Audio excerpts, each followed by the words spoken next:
मैं समझता हूँ कि गोवा की राजनीति में आज एक बहुत इम्पॉर्टेंट दिन है। गोवा की पॉलिटिक्स में सबसे ज़्यादा दो प्रॉब्लम्स हैं।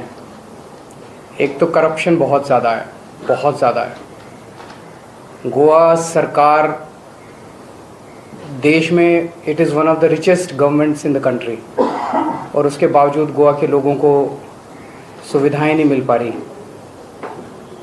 उसके बावजूद लोगों की ढेर सारी प्रॉब्लम्स हैं क्योंकि सारा पैसा चोरी हो जाता है। और दूसरी प्रॉब्लम है कि चाहे किसी भी पार्टी की टिकट से कोई चुनाव लड़े, जीतने के बाद वो कभी इस पार्टी में चला जाता है, कभी उस पार्टी में चला जाता है। पिछले एक दो चुनावों से देखने को मिल रहा है कि चाहे जिस मर्जी पार्टी से लड़े वो सारे बीजेपी में चले जाते हैं। ये एक तरह से चीटिंग है वोटर्स के साथ, जिसके नाम पे आप वोट लेके आते हो और लोग भरोसा दिखाते हैं कि हम इस पार्टी को वोट दे रहे हैं। आप एक तरह से अपने लोगों की वोट बेच देते हो। तो आज हमारे सभी कैंडिडेट्स ने एक एफिडेविट साइन किया है, और एफिडेविट में ये कसम खा रहे हैं कि हम अगर जीते तो हम ईमानदारी से काम करेंगे, हम रिश्वत नहीं लेंगे, हम करप्शन नहीं करेंगे, और दूसरा कि हम आम आदमी पार्टी छोड़ के किसी और पार्टी में नहीं जाएंगे। हमारे कैंडिडेट्स हमने बहुत ध्यान से चुने हैं। एक कैंडिडेट को हमने देखा है कि वो साफ इमेज वाला है, अच्छा कैंडिडेट है, ईमानदार कैंडिडेट है। हमने अपने सभी कैंडिडेट्स को अच्छे से चुना है। तो सभी ईमानदार कैंडिडेट्स हैं, अच्छे कैंडिडेट्स हैं। फिर इस एफिडेविट की क्यों ज़रूरत पड़ी? इस एफिडेविट की ज़रूरत है कि you should not just be honest but you should also seen to be honest. जनता को भरोसा दिलाना है। जनता भरोसा नहीं करती है कि ईमानदारी से सरकार चल सकती है, ईमानदार कैंडिडेट्स भी हो सकते हैं। तो जनता को भरोसा दिलाना है। ये एफिडेविट आज साइन करके आप सब लोगों के सामने ये एफिडेविट्स दिखाएंगे अभी, और इसकी कॉपीज़ हम हर कैंडिडेट अपनी अपनी कंस्टिट्यूएंसी में हर घर के अंदर इसकी फ़ोटोकॉपी भिजवाएगा। वो एक तरह से हम ये कह रहे हैं कि अगर मैं बेईमानी करूं या अपनी पार्टी बदलूं तो आप मेरे ऊपर केस कर सकते हो। ब्रीच ऑफ ट्रस्ट का, झूठा एफिडेविट साइन करने का, कई सारे केसेस बनेंगे फिर। तो एक तरह से हम अपने हाथ काट के जनता को दे रहे हैं, जनता को ताकत दे रहे हैं। तो मैं अब अमित जी से रिक्वेस्ट करूंगा, अमित जी ये एक एक लाइन पढ़ेंगे, वो सबको ये आप सबके सामने शपथ दिलवाएंगे। ये जो भी एफिडेविट में लिखा है वो सब लोग शपथ लेंगे, और उसके बाद इसकी फ़ोटोकॉपीज़ जो हैं रेस्पेक्टिव कंस्टिट्यूएंसीज में बांटी जाएंगी। Over to Amit. बोल दो सब लोग। माझ्यावर उभे राहा आणि रिपीट करा.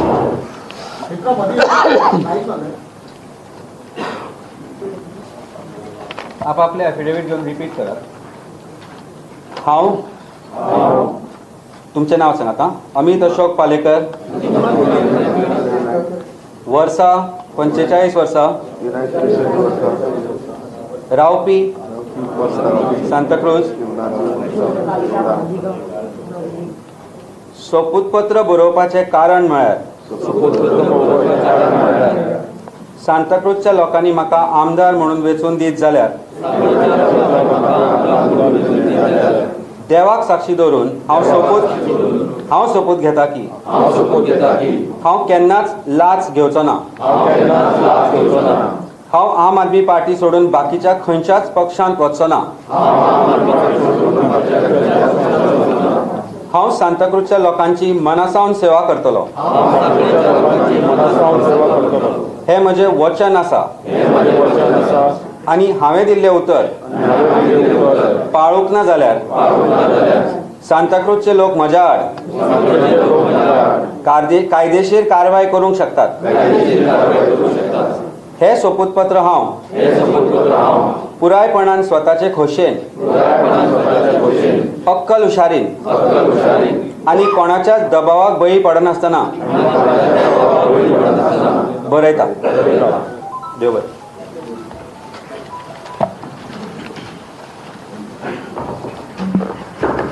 तो अभी सबने ये शपथ ली, ओथ ली कि हम ईमानदारी से काम करेंगे और अपनी पार्टी छोड़ के किसी पार्टी में नहीं जाएंगे।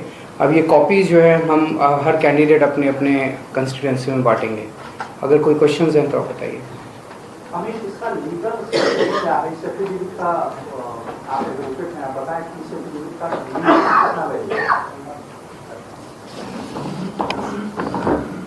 ये एफिडेविट इन राइटिंग है, जैसे सर ने कहा है कि फर्स्ट ऑफ ऑल मैं कहना चाहूँगा कि जो एंटी डिफेक्शन लॉज है इंडिया में बहुत स्ट्रांग होने की ज़रूरत है, खास करके गोवा के लिए, क्योंकि गोवा की जनता जानती है कि जिस तरीके से डिफेक्शन होते आ रहे गोवा में बहुत बुरा है। अगर आपको लगता है कि आपको डेवलपमेंट करने की ज़रूरत है, इसीलिए आप पार्टी बदलते हैं, तो मुझे लगता है कि हर कैंडिडेट को वापस अपने लोगों के पास जाना चाहिए, वापस इलेक्शन में खड़ा होना चाहिए। इस कैंडिडेट इस एफिडेविट का वैल्यू ये है कि ये ब्रीच ऑफ ट्रस्ट कहलाया जाएगा अगर कोई इसको फॉलो नहीं करता है। एक कॉन्फिडेंस बिल्डिंग मेजर है हमारे वोटर्स में जो हमारे साथ जुड़ रहे हैं, उनको बताना चाहते हैं कि देखिए ये हम राइटिंग में दे रहे हैं। हमें किसी मंदिर मस्जिद में जाके या कहीं चर्च में जाके कोई भी जरूरत नहीं है कि हम शपथ लें, हम एक रिटर्न डॉक्यूमेंट दे रहे हैं लोगों को कॉन्फिडेंस बिल्डिंग के लिए। एक तो ब्रीच ऑफ ट्रस्ट होगा and false oath. Sir, I have a question. Many candidates file their affidavits at the time of filing nomination. They give their criminal background, they give their educational qualification and other details like their liabilities and assets and liabilities. Many times there are false affidavits. Is there a legal clarity in that? उसमें भी होते हैं, चुनाव वो हुए cancel हुए उनके false affidavit file करने से, केसेस चल रहे हैं। बट ऑन दिस नहीं, वो तो अब हमारा जुडिशियल सिस्टम तो जैसा भी है, but under the law you can prosecute that person. वो तो फिर एक बार आप हमें सेंटर में लेके आओ ना, तो जुडिशियल सिस्टम भी ठीक करेंगे। जब 5 साल से पहले आएगा फिर रिजल्ट। नहीं, legal clarity is there, judicial system की प्रॉब्लेम है, जुडिशियल डिलेज की प्रॉब्लेम है। अमित, मंदिरात किंवा मस्जिदमध्ये घेतलेली शपथ आणि हे जे तुम्ही ॲफिडेव्हिट बनवून देतात ते किती महत्त्व मानतोय याला? एकदम महत्त्वाची गोष्ट आहे, कारण एक गोष्ट लक्षात घ्या, आम्ही लोकांकडे कशासाठी जातो, विश्वास त्यांचा असायला पाहिजे आपल्यावर। आणि तो विश्वास मला वाटतं असा आहे की we have to deal with our heart and conscience. बाकी आपण काही लिहिलं तरी एक गोष्ट अशी असते की काहीतरी कायदेशीर असायला पाहिजे। आज डॉक्युमेंट आहे आमच्या हातात आहे, फक्त एकच पार्टी अशी आहे जी स्वतः हा डॉक्युमेंट आपल्या तऱ्हेने affidavit a statement on oath लोकांसमोर आणते। मंदिर मस्जिद में क्यों नहीं ले रहे हो?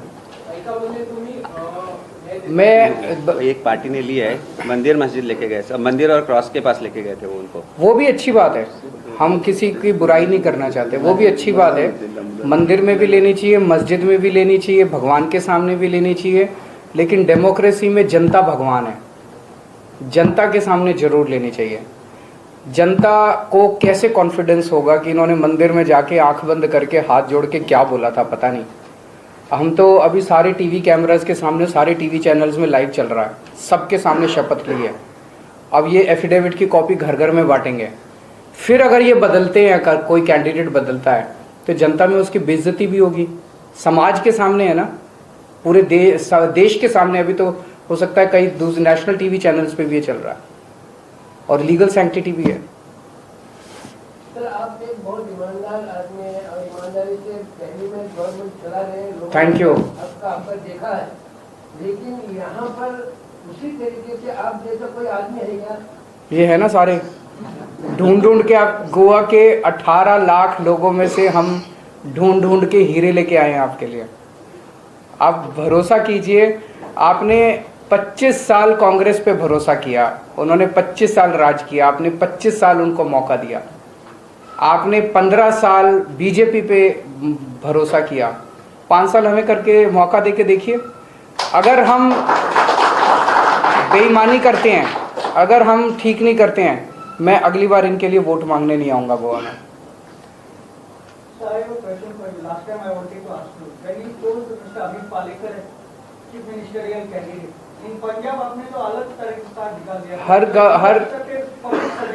हर स्टेट की अलग अलग स्ट्रेटजी है। यहाँ पे डायरेक्ट था, वहाँ पे वैसे था। हाँ, दोनों स्ट्रेटेजी सेम क्यों नहीं लागू होती है? वो पार्टी की डिसीजन है। यानी पार्टी गोवा में अलग डिसीजन लेती है और पंजाब हर एक का अलग अलग, गोवा अलग है, पंजाब अलग है, यूपी अलग है, दिल्ली अलग है, सबका अपना अपना स्ट्रेटेजी है। I'm asking where you are contesting. Only two states you are there. Punjab and Goa measures you are focusing. Punjab and Goa. अभी तो 4 ही स्टेट्स में है। नहीं, मैं उत्तराखंड जा रहा हूँ, परसों उत्तराखंड जा रहा हूँ मैं। I am here for 4 days, next day I am going to Uttarakhand for 4 days। Thank you so much. हाँ। अभी भी हम लोगों को पता लग रहा है कि कांग्रेस आपका वोट काट रही है या आप कांग्रेस का काट रहे हैं, मैं ऐसा नहीं बोला। हम गोवा के सभी ईमानदार वोट ले रहे हैं। जो लोग बीजेपी से परेशान हैं, आज ये सरकार, बीजेपी की सरकार घोटालों की सरकार है, स्कैम्स की सरकार है। उस दिन मैंने बताया था इनके मंत्रिमंडल में एक एक हीरे बैठे हैं। किसी ने लेबर स्कैम किया है, किसी ने गार्बेज स्कैम किया है, किसी ने जॉब स्कैम किया है, किसी ने, उन्होंने जनता के लिए कोई काम किया क्या? आज गोवा के अंदर अगर आप ईमानदार गवर्नमेंट चाहते हो, मैं समझ रहा हूँ जब मैं ईमानदार गवर्नमेंट बोलता हूँ तो लोगों को लगता है क्या बात कर रहा है, कभी ईमानदार गवर्नमेंट हो सकती है क्या? देखी नहीं ना कभी। दिल्ली में भी ऐसे ही लगता था, आप लोगों ने देखा पहली बार। तो गोवा के अंदर अगर आपको ईमानदार गवर्नमेंट चाहिए, आम आदमी party is the only option. And secondly, आज 2 ही ऑप्शंस हैं गोवा के अंदर, आम आदमी पार्टी और बीजेपी। अगर आप आम आदमी पार्टी को वोट नहीं देते तो किसी भी पार्टी को वोट दोगे, वो एमएलए अंत पंत में तो बीजेपी में ही जाएगा, या तो बाहर से सपोर्ट करेगा या अंदर जाएगा। हमने देख लिया, कांग्रेस को वोट करोगे कांग्रेस वाला बीजेपी में जाएगा, एमजीपी को वोट करोगे वो बीजेपी में जाएगा, जिसको मर्जी वोट करोगे वो बीजेपी में जाएगा। और इस बार तो इन्होंने बीजेपी वालों ने एक और शातिर तरीका अपनाया। चुनाव के पहले ही अपने कई सारे कैंडिडेट्स को कांग्रेस में शामिल करा दिया। अब वो कांग्रेस के टिकट से लड़ रहे हैं ताकि उनको कैथोलिक वोट मिल जाए, ताकि उनको सालसेट एरिया के अंदर, फिर वो जैसे चुनाव में जो भी जीतेगा वो बीजेपी पे चला जाएगा। तो आज 2 ही ऑप्शंस हैं, या तो एक ईमानदार सरकार बनाएं आम आदमी पार्टी को वोट देके, या बीजेपी को वोट दें डायरेक्टली और इनडायरेक्टली। सर, आप बता रहे हैं कि 2 ही ऑप्शंस हैं, बट एक्चुअली तृणमूल कांग्रेस भी रेस पे है, उसके बारे में क्या? उसका तो कोई, मुझे नहीं लगता उनको कोई वोट मिलेगा। दिल्ली गवर्नमेंट जो डेवलपमेंट का रोल मॉडल दाखला हर जगह देते हैं, तो गोवा में वो दाखला नहीं चला क्या? आपके जो कैंडिडेट है उनका इनामदार है, उनके साथ एफिडेविट करना पड़ रहा है? नहीं, गोवा की राजनीति ऐसी है, गोवा की पॉलिटिक्स ऐसी है कि गोवा के अंदर लोग जीतने के बाद दूसरी पार्टियों में मास स्केल पे चले जाते हैं। I think it must have been a world record, Guinness book में आना चाहिए कि किसी पार्टी के 17 एमएलए में से 15 एमएलए उठ के दूसरी पार्टी में चले गए। तो दिल्ली में ऐसे नहीं होता। सो जहाँ की जैसी पॉलिटिक्स है उसी हिसाब से रिस्पॉन्स भी तो होगा ना। Thank you. Last question. Amit Shah ji ने कहा था कि आम आदमी पार्टी कुछ भी वादे करती है क्योंकि उन्हें पता है कि वो चुनके नहीं आएंगे। अमित शाह जी को he will be in for a surprise जिस दिन नतीजे आएंगे। एक और मैं कहना चाहता हूँ, उस दिन मैंने ये भी देखा था, अमित शाह जी ने कहा था कि ये लोग आते हैं और free free free free free free करते रहता है, ऐसे कुछ बोला था ना उन्होंने, फ्री फ्री। उन्होंने कहा कि, मैं उनको कहना चाहता हूँ अमित शाह जी मुझे ये बता दें कि उनका जो घर है दिल्ली में, उनको सरकार से कितने यूनिट बिजली फ्री मिलती है वो बता दें। अमित शाह को बिजली फ्री मिले तो तकलीफ नहीं है, जनता को 300 यूनिट बिजली फ्री मिले तो अमित शाह को मिर्ची लगती है, ये तो गलत है। और ये पैसा किसका है? जनता का पैसा है। जनता के पैसे से अमित शाह को फ्री बिजली मिलनी चाहिए, लेकिन जनता के पैसे से जनता को फ्री बिजली नहीं मिलनी चाहिए। ये कौन सा लॉजिक है? Thank you. नहीं, अभी बताते हैं, अगर होगा तो बताएंगे आपको। Thank you. सर, एक फोटोग्राफ कर लीजिए।